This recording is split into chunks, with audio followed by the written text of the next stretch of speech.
chrome and clean. There's something, there's something wrong with me. Oh no, I can change my CPU, cause I'm scared I'll be the same to you. There's something, there's something wrong with me.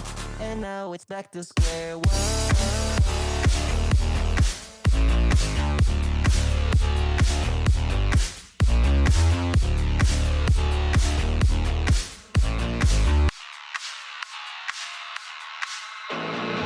Feel another attack, a reaction impacting every time I start a brand new track, a brand new plaque, a brand new stack. If I can hack it without getting distracted and breaking a new contract, I'm getting limited by flesh and blood. Dopamine receptor needs a fresh flood of the chemicals. Serotonin feeling so ephemeral in general malaise. I'm stuck wasting several days waiting for a burst of inspiration, instigation of a more productive phase. Organic brain in a panic clash. I gotta go fast like static. Double the time it takes, double the bad mistakes, double the monthly breakdown, the shakedown, the trouble with self-doubt. I'm feeling sick of confusion, give in to the robotic focus and now with the human. I want to be a machine, and I want to be shiny, chrome and clean. There's something, there's something wrong with me.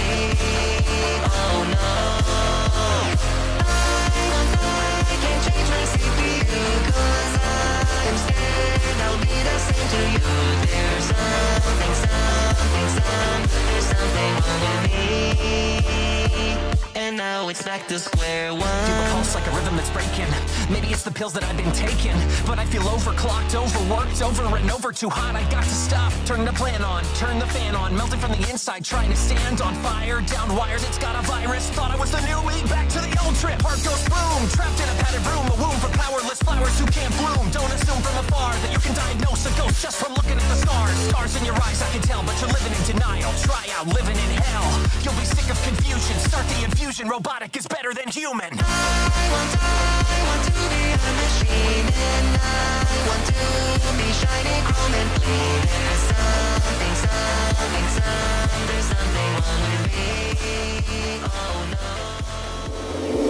no. Hello and welcome to my first ever Rec Room Mega documentary, where we will be discussing various things within Rec Room, lasting 1 hour long. All of this will be edited in my traditional style, making it the longest Rec Room documentary to date. But it won't be a boring watch. In this hour, I'm going to pack as much information regarding the overall state of Rec Room, how it impacts us, the VR industry, and how it affects Rec Room itself. I will also be discussing the dark side of the Rec Room community. There is a lot to discuss when it comes to the community, as over time, it's just started going downhill as a whole, and within that, the state of Rec Room YouTube will also be talked about. Anyways, right now you see some timestamps for each topic of the video, so if you want to start at any one of them and skip right over to it, other than that, let's begin with topic 1.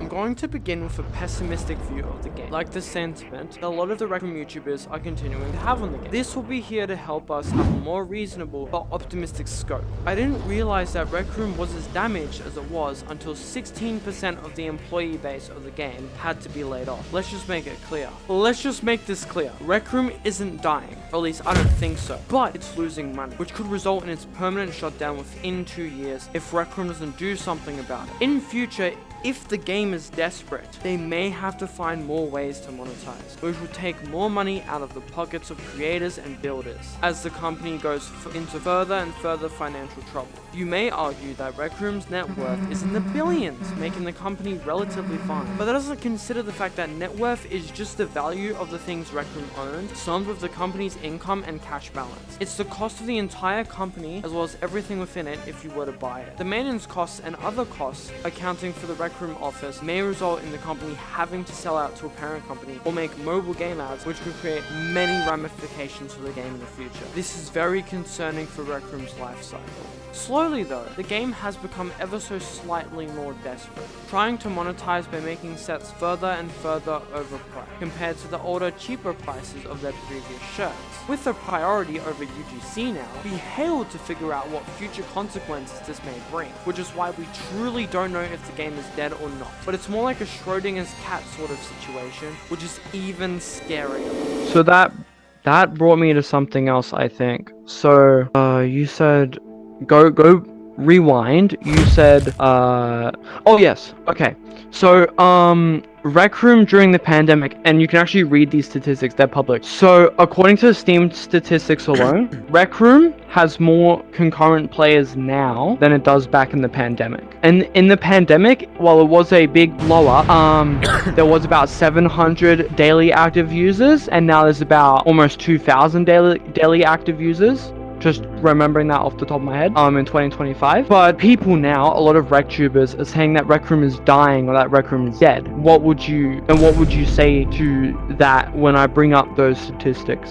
Okay, so the general player base is way more popular than it, like, ever has. Like, compared to, like, 2018 or so, like, yeah, the game is, like, really successful compared to, 2018, when, like, a couple hundred maybe people were playing concurrently.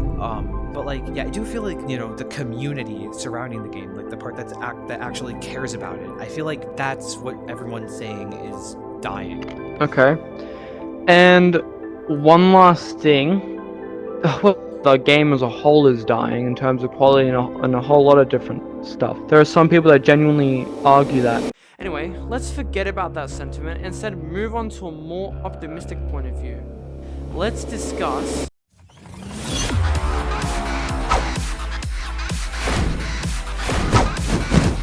why Rec Rooms still have a longer lifespan to go. Rec Room was and still is a very adaptable game. Historically speaking, the number of hurdles they had to cross to stay alive as a game is paramount to its success now. I have talked to Illuminated about things like this relating to Rec Room's current state, but that will be shown later. For now, while I disagree with the recent things they have been adding, which is akin to the kind of malicious ways AAA free games try to get money from you, there is a lot of stuff that can be discussed here in an optimistic way. Due to a lot of creators leaving, not only is it a detrimental effect to their Rec Room YouTube space, but it's also a good thing for us as well. This could inspire creators to become more creative now more than ever. At the same time, this could inspire Rec Room to shift their focus a little bit now that they will get more nuanced and careful stuff from us. Rec Room will find a way to make the game more profitable, whether it is appealing to investors or whatnot, so they can ultimately benefit the consumers by keeping the game up long term, and then finally being able to properly reinvest in us again. This will take a lot of time, however. Now, I don't want you to think that I'm necessarily glazing Rec Room. Yes, there is a lot of wrong that Rec Room has done, but the reason it stayed so popular for so long is because they are very smart as a company. However, it is still a small ecospace of the community. It hasn't yet become a pop culture icon like Minecraft, Among Us, and other games. Rec Room is also still a small team, consisting of only a couple tens or hundreds of people. The games that have reached into pop culture icons have usually thousands of employees working on it constantly. All this needs to be considered for Rec Room to live for more years to come. But if we look at it in this way,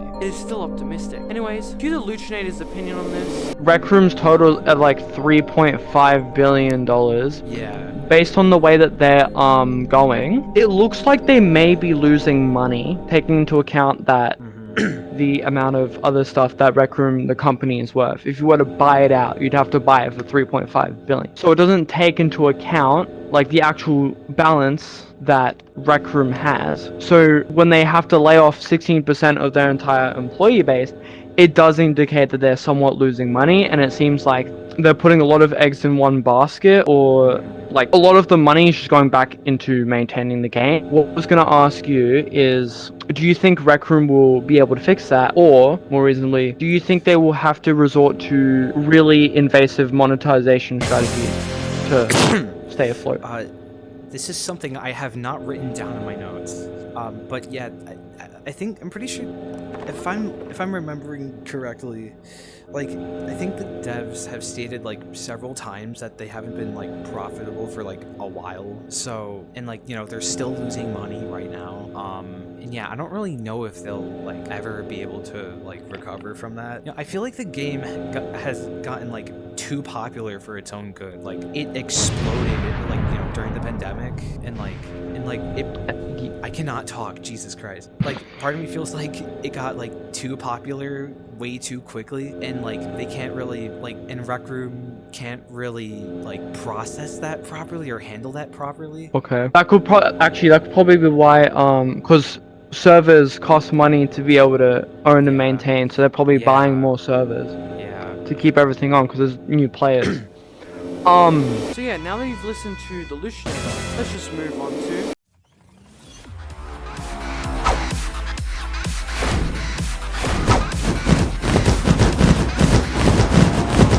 why Rec Room content gets less views and how to fix it. Rec Room content has been a long-running phenomenon, and as the VR gaming industry grew, more people joined in to put their own piece of the pie in. Back in 2020, everyone was arguably making unique contributions to the game, and those back then would end up growing to a larger audience, a much larger audience. One of the best examples of absolute creator genius is Slat Rec Room, as he initially grew his YouTube channel based off of a completely new idea. What if he got memes like MemeNade or those other meme channels and put the same format directed to Rec Room players? Slat, if you're watching this, can we be friends again? That'd be really nice. Anyway, if you like Slat or you don't, he's still an absolute genius. But then he slowly started making similar content to a lot of Rec Room creators. Rec Room challenges and things where he commentates on different stuff and whatnot, like the rest of the community. At first, he got a lot of views, but then eventually the view count grew lower and lower and fizzled out. And eventually, he started slowly making a transition to other VR games that his audience enjoys. This again is a great business decision for the channel, but it's also great for us that all these RecTubers leaving Rec Room for personal reasons, as it lowers the sheer amount of Rec Room YouTubers that our audience can watch, and in turn lowers the competitiveness of the niche. Anyway, conversely, the number of creators that basically just copy off each other is very concerning. As creators, it's our responsibility to make stuff that we and our audience will enjoy as much as possible while still staying unique.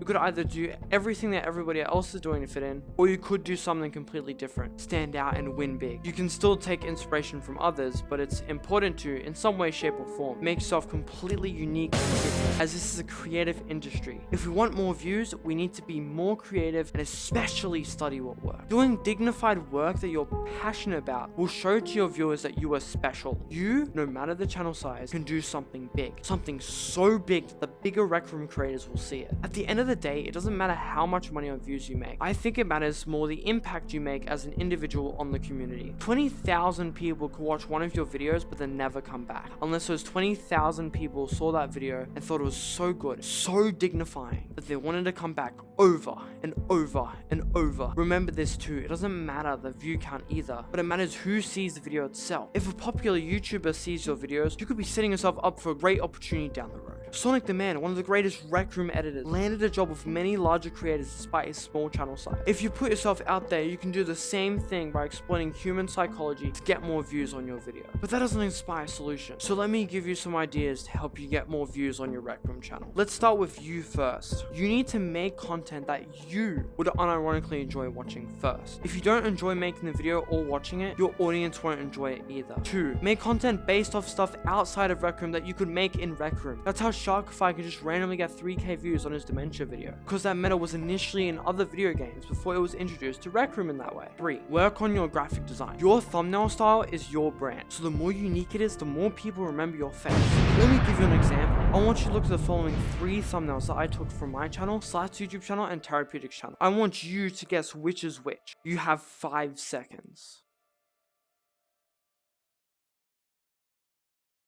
If you guessed it in this order, then you're correct. Do you see how easy that was? Now, let's look at 3 channels with different thumbnails. I want you to guess who is who. These thumbnails were chosen from Voix Rec Room Adventures, and lastly, Rando. Can you guess who made these thumbnails?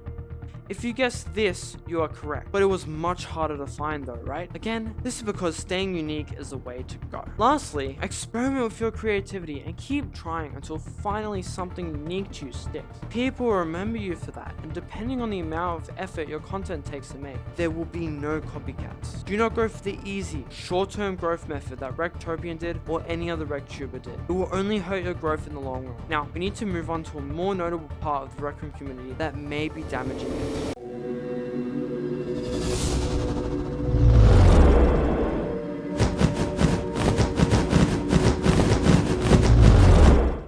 The bad actors of the Rec Room community. Rec Room predators. Rec Room predators are a massive problem. No, I'm not mentioning low tape effect. Anyways, there are only 2 Rec Room predators I'll mention in this part. However, you will already know about a lot of them. There was one though that was brought to my attention. But you know MFVR, right? Well, there was this one guy who messaged me on Discord because he saw the video. He knew a predator he was a victim of, and even just reporting him could threaten life due to the threat of doxing manipulation. Because I don't really care about getting doxed, I will talk about it here. Jack Florent is a predator that preys on 11 to 14-year-old boys when he was at the ripe age of 17 turning 18. He was in a relationship with a 14-year-old child under the age of consent. Similarly, at the same time, he had sent pictures of his chicken to 11 and 12-year-old boys. This is disgusting, abhorrent, and aggressive behavior. It saddens me that an individual my age would prey on such innocent children, especially when it makes such bisexual, like me, look bad.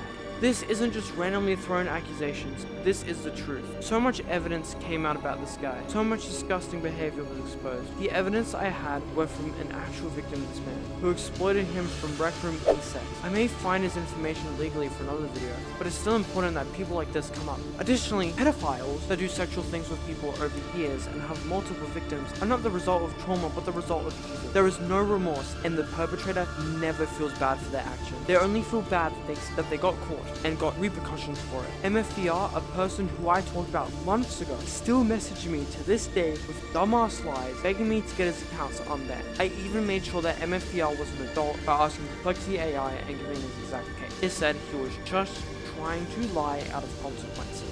Pedophiles are pathological liars, manipulators, and child abusers. If you were a victim, you would know that, since the perpetrators would make you feel bad or feel like it's your fault for being a victim, or trying to continue to make you search for them one way or another. Never trust whatever the fuck a pedophile's gotta say. Pedos are a problem because they can be hard to spot in rec rooms. You can never know who a predator is. You could go to a rec center and there would be a good chance you spot one, just chilling. However, it's also not right to assume everybody is a predator, of course. But my point is that they blend in way too good. Before I finish this subtopic, let me show you a picture of MFVR on one of his accounts, and let's see if you can tell if it's him. If you can't tell, well, my point is proven. But also, he's right there. Anyways, let's move on to...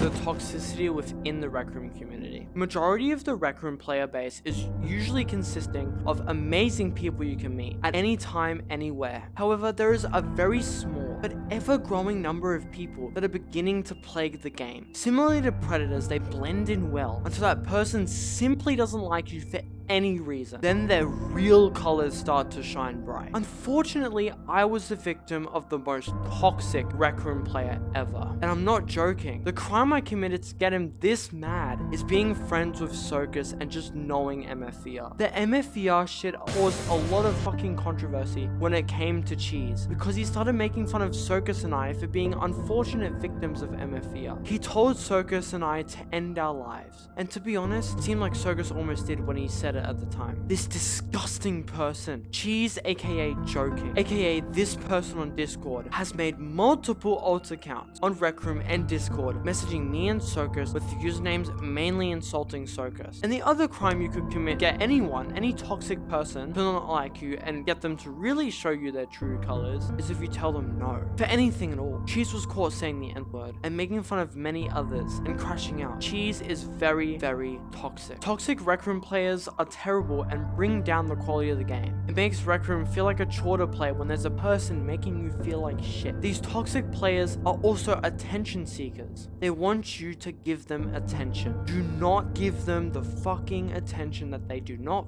fucking deserve. These Rec Room players can also wish death upon you just by threatening you with the fine act of doxing, which is retrieving somebody's personal info and then publishing it, which is a very illegal crime, by the way. Anyway, if you want to know more about Cheese, then watch Circus's Sigma video about it. But anyway, let's move on to...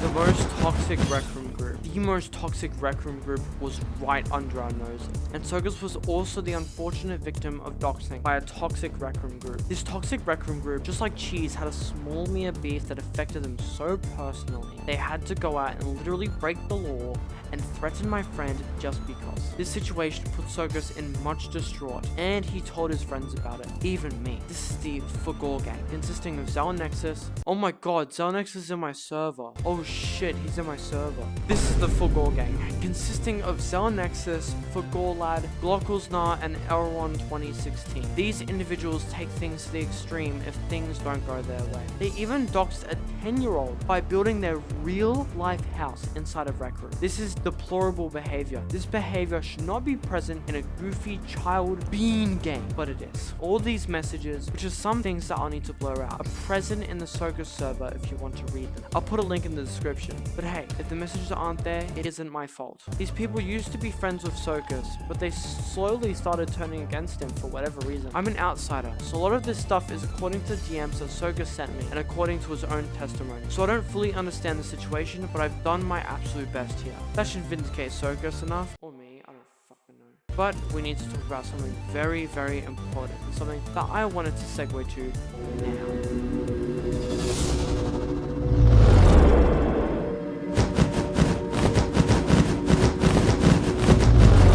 Why we, including me, have made the game worse. Criticism of the game that ultimately led to worse outcomes. We as a community need to be careful of the criticism that we present to Rec Room. Criticisms of Rec Room originals RROs being lower quality than have slowly led to Rec Room slowly moving on to UGC. Basically, Rec Room's like, hey, if you don't like what you make, then make it yourself. In the least rudest way possible, which was aimed at helping the builders in the game generate more money. However, in that way, it ended up making Rec Room originals feel like they lack polish and their original charm. Now, in my opinion, I think their Rec Room originals, like My Little Monsters and Run the Blocks, are great additions. However, Make It to Midnight is a little mid though, but Run the Block has a fun gameplay loop with one massive map that you can later edit in Rec Room Studio, but the game itself incentivizes you to speedrun it, which adds replayability to it in that way. However, they should have made the sewer bigger, and they should have made like a Run the Block boss fight or something to make the game more unique, but the parkour gimmick is really fun. My Little Monsters, however, is based on a lot of replayability long term with the same gameplay loop sort of. While I haven't maxed out anything in the game, it's still fun to play every now and then to look after your pets. It's made to be a bit more relaxing, a casual game. However, I think they should have made a larger gimmick on exploration or RPG based mechanics. Additionally, to help this argument, you can see a clear indication of decline from the Rec Room team in their AMAs.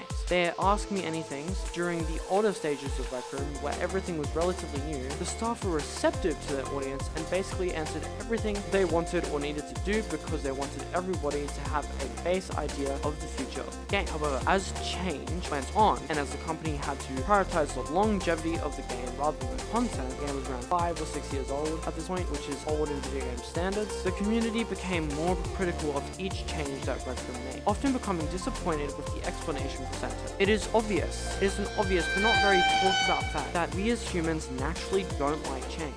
However, the Rec Room community takes the dislike of change up a notch, where each small change comes with bouts of criticism, until 2 years later where everybody gets used to it. This is obviously going to make the people behind the AMAs now less receptive to answer questions, but they still want to be truthful, to a point where they don't want to get hit with criticism, which is why it actually backfires back them, and they get criticized for not doing enough. The perfect examples that we do not like change for is the application of full body avatars and our criticism of it. But I talked to the Luchinator about this, so have a look for yourself. Now that you watched the interview, it reminded me of another reason we contributed to the current state of Rec Room. Let's talk about that.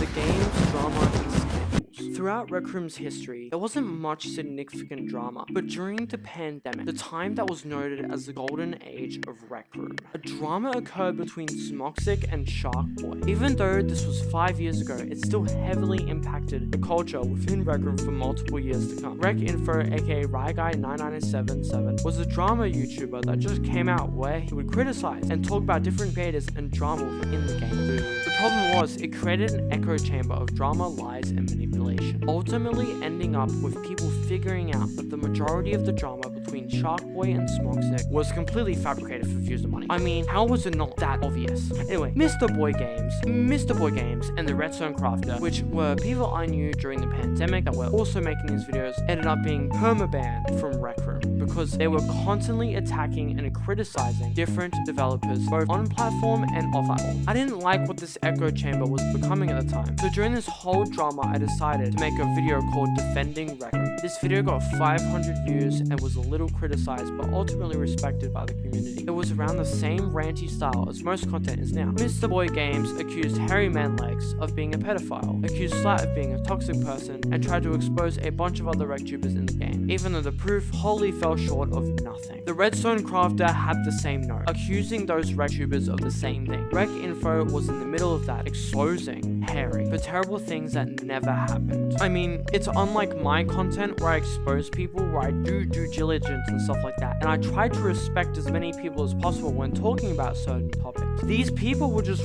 rant about a person they're exposing with barely any evidence and would just hate on them. So it wasn't a mature way to go around Rec Room drama in general, but it still had a negative impact on the game. But there are also some people that have decided to quit Rec Room because views were low, or there was this whole situation a couple months ago where people were quitting Rec Room at a really fast pace. I'm pretty sure that was like So last what do month. you think of that? Last month? Like- I don't remember. That was like February, like late February. I literally do not remember. Okay, I literally do not remember. Okay. Okay. Okay, so my thoughts on like how everyone's quitting, right? Yeah. Okay, let me look at my notes. Okay, like honestly, good on them. Like rightfully so. Like game is kind of trash right now. And like yeah, I've seen people like quitting because like either, you know, Rec Room isn't sustainable on social media anymore, like it's not getting views anymore. Or like, you know, they've genuinely had enough with the game cuz after all these years of like praying and hoping. And like I've also seen people who, you know, kind of just think it's time to move on after, you know, playing for so long. Let me get out my notes again. Oh god. And at, This like, is a lot at the of same stuff. time, it's like kind of depressing as well, because like literally every well-known person in the community is quitting. Like, you know, Juju, Oreo, Styles, and like even Slat addressed it. And like I don't know, it's just kind of a sad feeling, just like seeing something you've known for years just disappear like that. It's really hard to describe that feeling. I know, but I think on a different term, this might be really good for Rec Room YouTube and for the creators that are leaving. Two reasons. One, a lot of the creators would have to go through like this cycle where they would make the same things over and over again, hoping to get views. Oh yeah. They lost their creative spark, Yeah. right? A lot of them lost their creative spark, so they left. That's great, but it discourages, and it's another thing, it discourages the people that are still there to be more creative with their content. Because the only way to do that now, the only way to get views now on Rec Room is to be more creative. Like, or make like really cool documentary things that's like really high quality stuff no one's done before. Evident by your video and evident by my MFVR video. Got a video by the way. A lot of creators wanted a face reveal and stuff, and actually I was not. I know Slat did a face reveal. I think he did a face reveal. Yeah, I saw it on like my recommended, but I never really bothered watching it. Sorry. Yeah, so good. But it got really well. It's still getting like views every day. Daily. At some point it was like 40 views per day, and then it went up to 100 views per day. It's almost 18k views now. Anyway, looking past that, because a lot of the RecTubers were making similar content, they left. It discouraged a lot of RecTubers to do samey stuff. This could be a really massive year for Rec Room YouTube as well. You know, the whole, In the death of those people. Yeah. Sorry, go on. The whole thing with like Rectopian and those like 1 sub equals 10 cubes in my dorm thing, that went by that trend like went by a lot quicker than I thought. Cause like, I knew that would happen. Cause like 1 week everybody was doing it. You know what Rectopian is, right? Yes, it is so bad. It is a terrible idea, in my opinion. Yeah. Don't do it. It's not good long term, Yeah. and it's Yeah. not good short term, and it hurts Rec Room YouTube to do stuff like that. And then it works, and more people will do it. Yeah, and then like Cause a lot of people, they do anything that gets views, literally anything. On yeah, and then like after Rec Room you know Scotia started Rectopian, like legit everybody started hopping on that bandwagon. And then like next month, I'm hearing nothing about it now. He deleted the channel. That's why. Yeah. Oh, he quit it. deleted it. It's gone. Yeah. I know. it's gone. I know. Like Scotia deleted like all of his socials, but like, damn, Rectopian as well. Yep. Wow, So Jolly Tron. this next part, Oh. was that all of the stuff you noted, or? No, there's in also your- like the part about like how partnerships affected like the the gaming industry. Oh yeah. Okay. Ultimately, it caused a negative spur in the Rec Room YouTube side that can never be restored. These are massive consequences that we now need to discuss.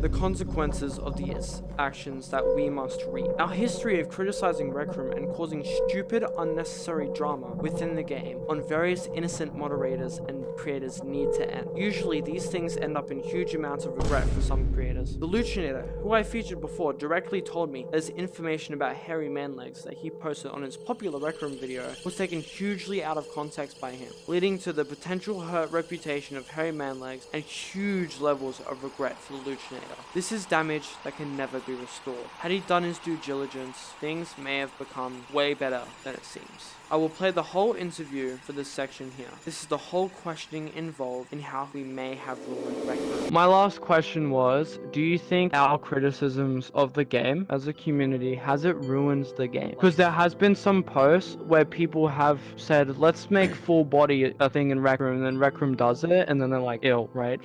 So, you know, when Rec Room first designed the full body, people originally asked for a full body. So Rec Room got the original designer of the bean body to design the full body, and then people that? criticized. Yeah. Oh wow, I didn't know they got like whoever originally designed the bean body to do full body. That's a really interesting fact. Yeah, Wow. so there's a lot of examples where they get certain people to do certain things within the game because that's what they did best at older timelines of the game, and it got heavily criticized instead of praised. But mainly on the Rec Room YouTube scene again, everything Rec Room kind of sort of did would get criticized straight away. Whether you were a smaller or a big creator, you would go on and on and on about Rec Room. And there are some things like the support code with which the creators would criticize, even though like in my opinion, no one's entitled to that support code. Everyone's perfectly fine playing Rec Room before the support code existed, so you can be totally fine without it again. But it's a privilege that you get it in the first place. But what I was gonna ask, in a way, does our criticism of the game make the game worse? I mean,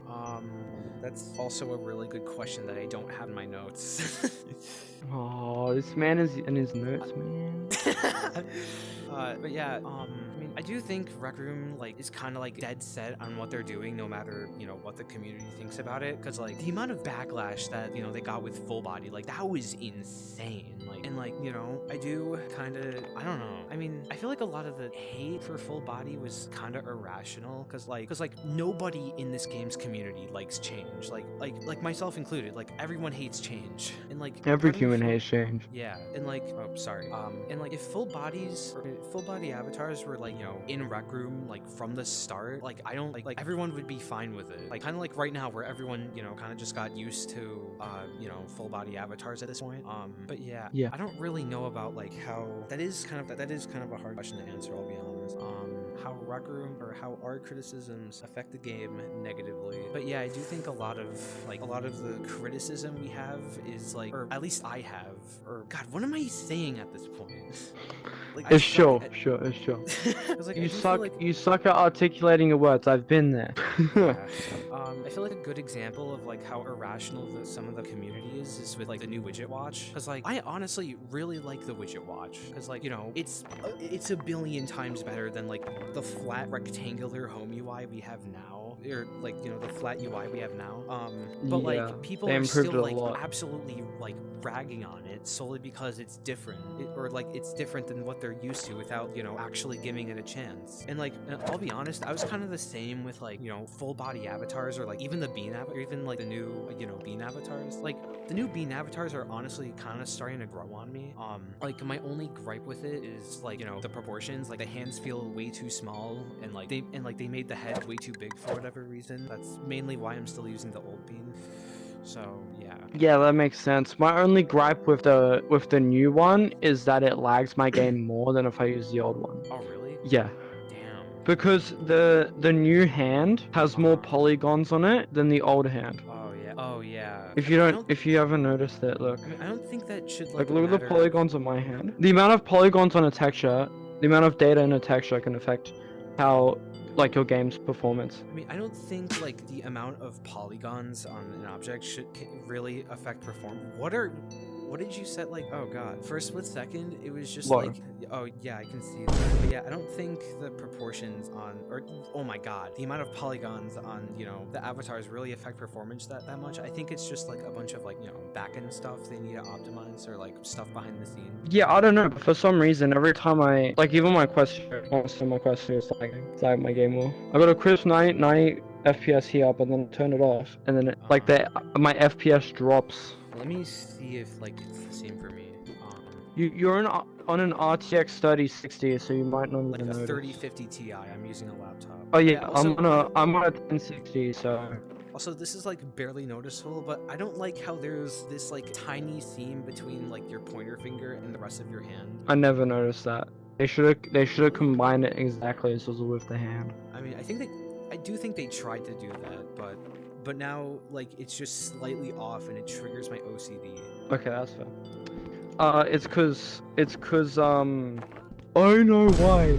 It's Blender. They use Blender, and it like takes it. You move the thing an inch, and it goes and distorts.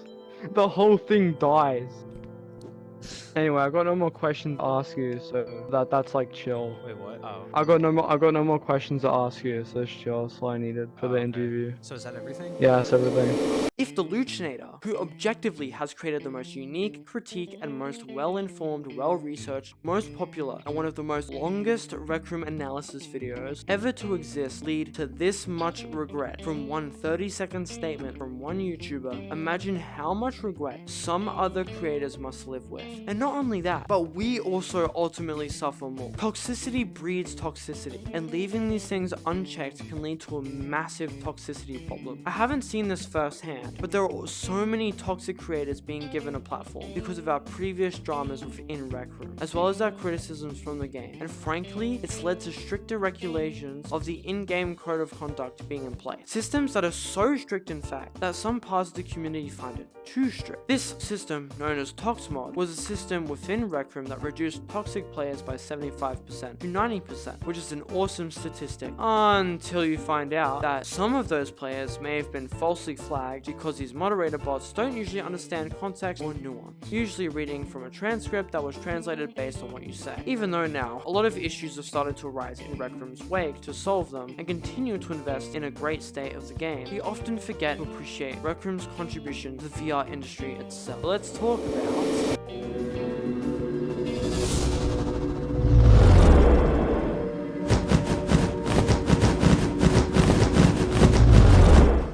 Rec Room's effects on the VR industry. How Rec Room went from a cheap startup to a massive multi-billion-dollar corporation and set a new standard of VR gaming as a whole. Back in 2016, the utilization for VR gaming has just begun. Despite the gaming industry being over 40 years old at this time, virtual reality technology was not probably built enough until this point. The Oculus Rift CV1 was at its prime development, having just built the touch controllers as an external accessory, but later bundling it in June of 2017. Many other companies like Valve had also also created VR headsets. They cost thousands of dollars to purchase and own. However, the Oculus Rift CV1 became famous for its cheap cost and relatively great quality compared to the other, more expensive VR headsets. Oculus was able to do this because it had been purchased out by Facebook back in 2014 and it was leveraged up ever since. Incongruent with this, back in 2015, there was a small team of developers looking for employees to help work on the game on Reddit. Rec Room had barely any budget and it was just a Kickstarter, but after developing and then releasing the game in a year in their nice, beanie style, Rec Room was a hit among virtual reality fans, as the trend of VR games was just starting to arrive. Rec Room got popular creators like Jacksepticeye, Dan TDM, and other many notable people play their new virtual reality world, and play they did, amassing millions of eyes onto the game once again, which quickly burst the game into popularity and allowed Rec Room to amass a successful business within itself. The original company, named Against Gravity, was renamed to just Rec Room, or the Rec Room Company. This company was now dedicated to their one game that was a success, but after a couple years of updates and additions, they were hard at work at keeping the game alive years to come. This also resulted in many creators back in 2018 to 2019 popping up, playing Rec Room, the game they loved so dearly. The content of this game, which was new at the time,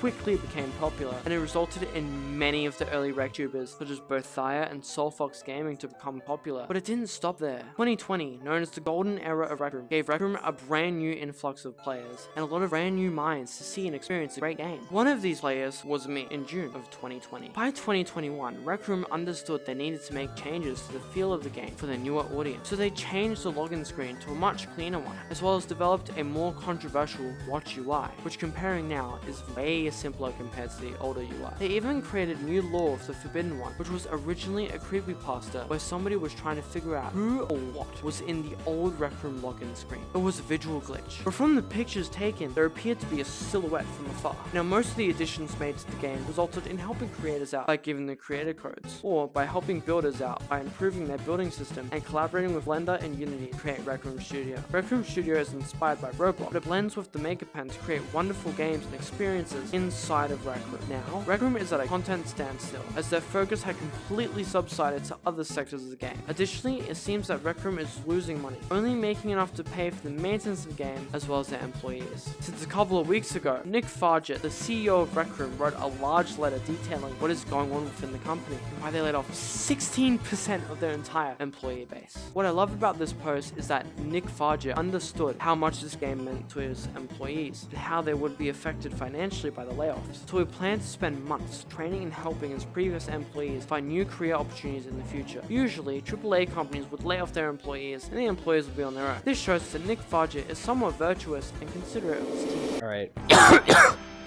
Alright. So am I just gonna like talk and then like you act like you're listening? Yes. Oh, alright. I am gonna listen though. So welcome everyone. We actually have a special guest here today for this documentary. This is the Luchinator. You may know him from the giant 1 hour and 30-minute long documentary about Rec Room's potential greed. I'm here with him because he clearly does more research than me. Need his brain for this. Anyway, the Luchinator. How do you think Rec Room affected the VR industry as a whole and inspired others to make like social VR experiences? That's a good question. Let me look at my notes. He wrote a whole section of notes for this, guys. They're all bullet points anyway. Okay, so I think that like Rec Room being more geared to UGC and everything, what is happening with my hands? I think that kind of like further proved that, you know, UGC for VR is like viable as a business strategy. Yeah, that makes like, sense. Because like so many huge companies hopped on like that bandwagon, you know, Meta and like Roblox right now. And like I do also think Rec Room had like a small part in, you know, Meta wanting, or like Facebook wanting to rebrand to Meta and like absolutely turn the whole VR industry on its head. A small part, but a massive change nonetheless.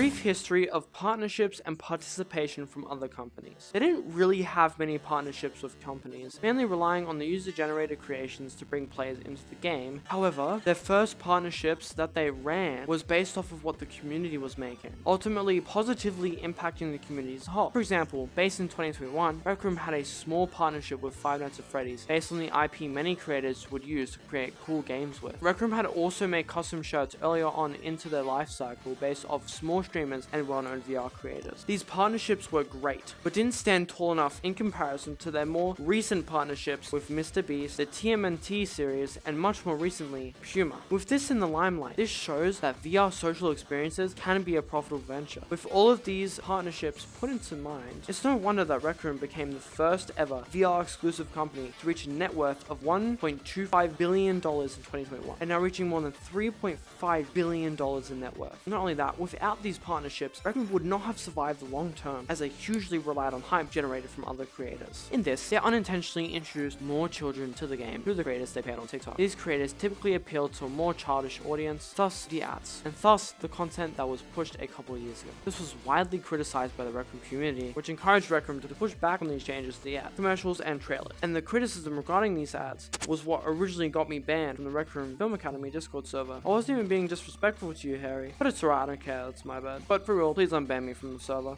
Anyway, I played the Luchinator interview. So how did the partnerships and stuff with Rec Room and other VR games affect the VR industry in your opinion? What did they do? Let me check my notes. Let me check my notes. Okay, so like it did help Rec Room like a lot in terms of popularity. I don't like how much like the marketing stuff they done attracted so many kids into the game. Cause like, why did Rec Room collab with like Monster High? Like that's so dumb. They did that? Or, like yeah, they did. Like didn't they release like cosmetics for it? Weird. Wow. Okay. I only saw the TikTok stuff and those really terrible ads. That was a really bad idea from Rec Room. Horrible idea.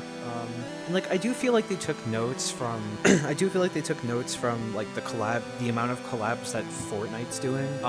Cause like Rec Room has like a really broad range of, you know, collabs as well. Like one time they collab with like AJR, the next like TMNT, and then like Destiny 2. Oh, and, those were goated. Whatever else. Those were goated. Yeah. And like honestly, I don't really think it changed the VR industry that much. Because like it's already, you know, a perfectly normal thing for, you know, games to have partnerships with like, you know, other companies. What is happening with my hands? I'm not like genuinely, like I'm not gripping my hands. I think your PC is throttling, buddy. I think your PC is throttling. No, it's not lagging at all. It's the controllers. Good. And like the tracking. I think your controllers are lagging. Yeah, the tracking. Yeah, I can see that, bro. That you go like this, and your controller goes what? Yeah. All right. Oh my god. Okay. Okay, yeah, because like it was already like kind of a normal thing for, you know, VR games to partner with other companies, like, you know, with like, you know, Beat Saber. Can't think of many other examples, I'll admit. Yeah, but like in gaming in general, it's normal for, you know, for like, you know, live service games to have partnerships. And like Alright. I feel like partnerships with Rec Rooms. Wait, sorry. I do feel like those you know, partnerships did kind of somewhat help the VR industry as well, since, you know, it did get more people, admittedly mostly children, into like, you know, VR and stuff, you know, since, you know, Rec Room's a VR game. It's a screen mode game with VR support now, but I do still think it, you know, encouraged at least some people to like buy a Quest 2 or something. Yeah, that was my own sentiment as well. Glad to know I'm accurate with the Luchinator. Okay. Anyway, that's the last of all the interviews I had with the Luchinator, so there will be no more later on. So with all this in mind, there's other facets of the VR industry that we can admit that Rec Room had a huge impact behind. So for the last part of this topic, we will discuss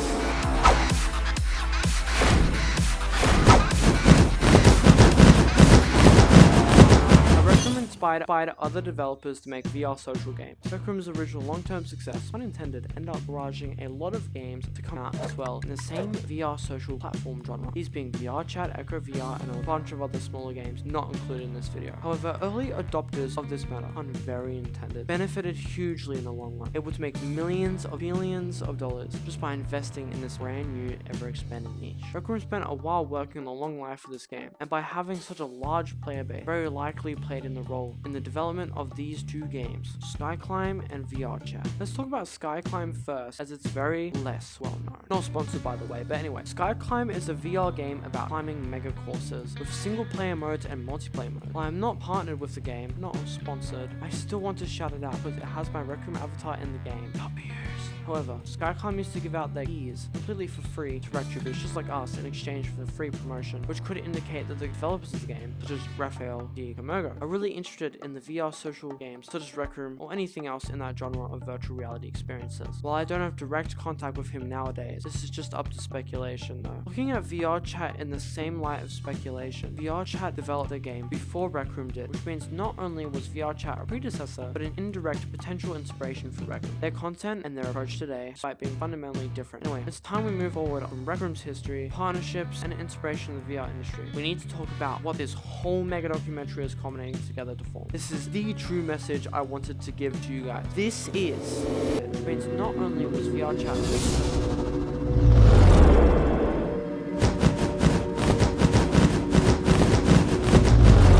to actually save Rec Room. The truth is that saving Rec Room is not a cut and dry solution to many of the problems within the game. If we genuinely want to make Rec Room better, we need to be careful with our criticism and make sure that the developers hear it without us being too aggressive. In my opinion, a lot of the videos where people rant about Rec Room in general come in bad faith and doesn't show the actual opinion those people ranting have. Like my Dear RecTubers video. If we're mad about something, we can vent. There's better ways to do it. Remember, we may be many creators in this space, but we are one united entity.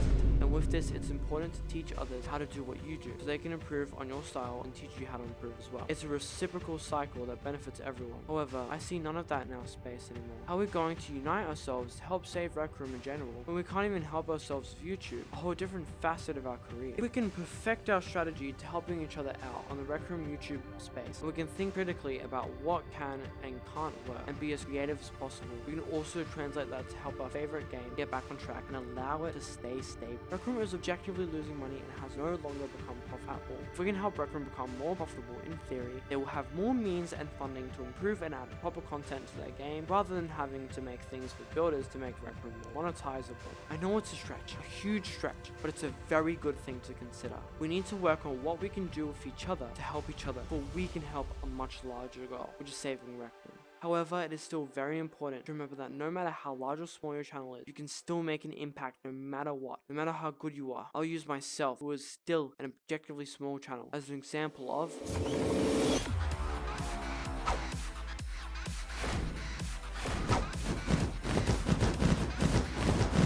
how I impacted the whole of Rec Room and how you can too. I impacted Rec Room hugely, and technically I was the driving force behind the movement #BanRecPret. By now, everyone and your mum has probably seen the MFVR video, but it got the attention of another fellow RecTuber, Wannabe Wizard, who is now dedicated to creating a brand new movement to ban Rec Room's most disgusting predator, but since he left it and quit and stuff like that. But yeah, if I can make a difference by going above and beyond to stop the most terrible people, you can also impact the whole of Rec Room. Remember, the view count at the start is not important, not at all. In fact, what's important, however, is who sees a video. Because if you can make something that makes one person's life just that little bit better, it can eventually cascade into something big. Not only do I make documentaries on predators, but I give victims of pedophilia from Rec Room a safe space to vent their frustration without judgment. My movies as well, although objectively horrible, motivated people to make wonderful creations of their own. Just remember that if you are a small Rec Room YouTuber starting out, don't do what everyone else does currently. Bring past things back, or take inspiration from other games and put it into Rec Room to make unique, emotionally thrilling experiences. The better you get at it, the more people will resonate with you. YouTube in general is based off engagement and insane graphic design. The RecTubers that are being shadow banned and getting less views is by design, because not all, but a lot of RecTubers in this space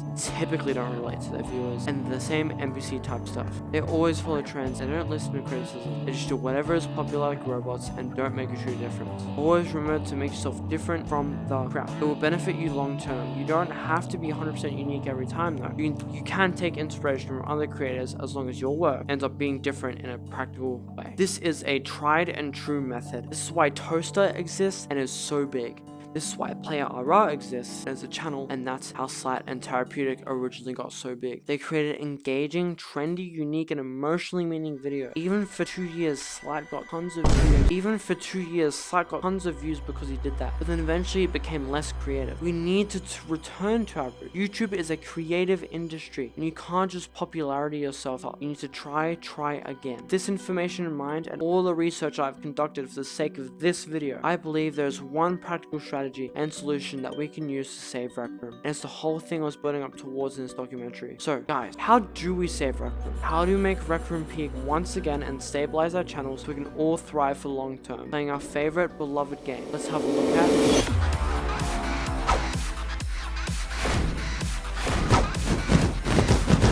actual way to save Rec Room. Rec Room business-wise is unique, oriented towards a different way to socialize, connect, and play games. Historically, virtual reality games usually don't pull that much income, but Rec Room was one of the first games to build up net worth in the billions. We need to understand how the game runs business-wise and content-wise so we can come up with a compromise that Rec Room could consider. Some of the larger content creators in Rec Room have full contact with the actual developers of the game, so they can help Rec Room devs in that front. But we can also use natural fronts of promotion within Rec Room to leverage ourselves in a way that can help Rec Room and RecTubers thrive in the long term, usually using our very own Rec Room community to rebuild connections to the game. RecCon is a very good way to push ourselves and our movements out there and to more players, since Rec Room even live streams some events on RecCon, and it gives us an opportunity to get noticed. RecCon was always a resource for smaller creators to build themselves up, but we should exploit that as much as possible. Something that can help Rec Room monetize is by introducing non-intrusive ads in between loading screens in VR. It takes a couple of seconds to load into the next room, and you're going to be bored during that time anyway, so why not fill that space with an advertisement? If you think that's a bad idea, perhaps reconsider, because Rec Room is the one game that doesn't sell you information to advertisers, so their only profit sources are from buying tokens, buying Rec Room Plus, and partnering with other people. There's literally no other profit sources, which is why they are losing money. A non-intrusive ad in the loading screen between games will not hurt the gameplay experience and can keep Rec Room afloat. Once Rec Room finally has enough money to stay afloat again, you can finally address to them the issues that are hurting the game's popularity and reputation, converting the devs into a community filled with more insights on what problems they should solve. We need to lastly be okay with change.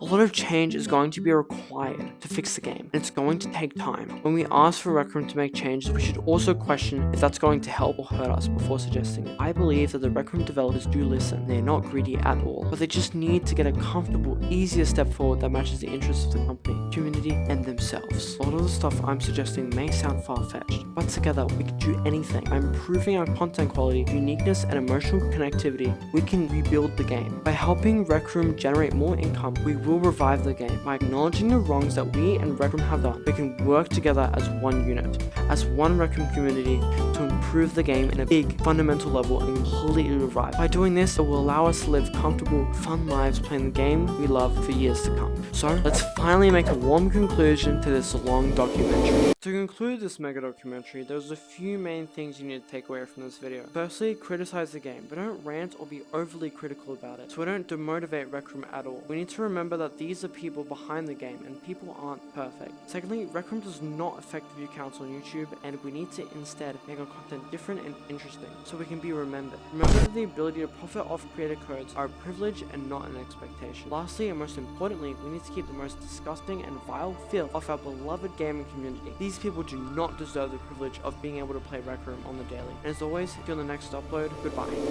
Oh, and if you're still here, can you please subscribe to my channel, bro? I don't know how long it took me to edit and finish this content, bro. It's literally April 8th. I think I started scripting since March, and I made videos in between. So it's been a month still, and I still haven't barely gotten into it. In fact, I literally finished the music video at the start, the intro, and that's it, and I have the interviews cut up. That's absolutely it. I've got a lot of editing to do. I've finished all the recording finally. But yeah, it's April, is that 9th? It's April 9th, 2025. So yeah, appreciate my dedication to this. Anyways, I'll see you on the next one. Goodbye.